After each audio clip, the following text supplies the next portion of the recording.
Okay, testing negative trigger.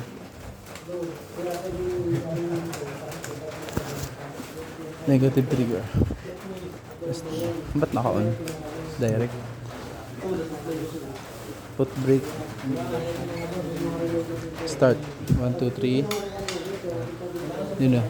Umaandar na yung starter motor. 1, 2, 3. Okay. So, ang connection yan ganito.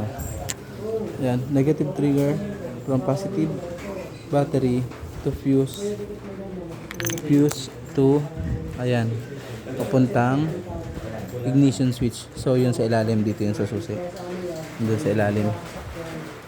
Fuse to ignition switch. Pupunta dito sa susian. Tapos yung output ng ignition switch papunta sa ayan. Papunta dito sa brake switch. Ayan. Ito na siya, brake switch. Tapos ito na siya, preno, 'di ba? Ngayon, yung output nung brake switch ito. 'Di ba? Papunta na sa battery.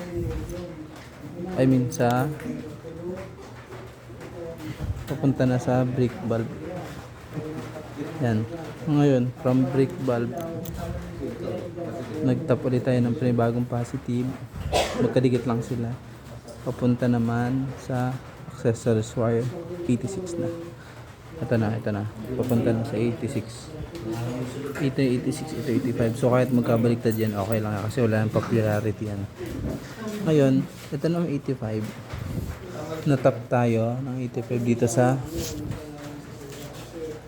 starter switch na papuntang gulat ako dumikit papunta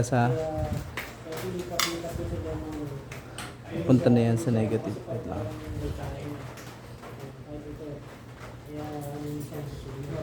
Punta na sa negative ng starter relay. Yan yung 85. Tapos yung isa nun papunta na sa ground. Kumbaga dito galing yung pinaka-input nung sa switch. Ito yung input niya ng starter switch. Tapos ito yung output na papunta doon sa sinasabi ko kanina sa may 85 ng starter relay. Ngayon, dito sa starter relay, meron ditong 4 na wire. So, yung 86, ito na yung nasabi natin from positive.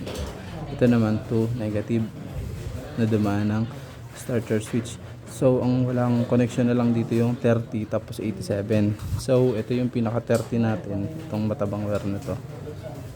Pupunta naman sa battery. Direct na yan sa battery. Hindi na yan dadaan ng fuse. Tapos, dito naman sa may 87. Ito, 87 to. Yan. Ito na yung papuntang starter motor.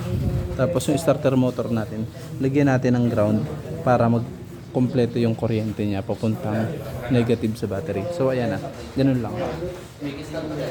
Testing ulit natin. Preno, may ilaw. Start 1, 2, 3. Okay.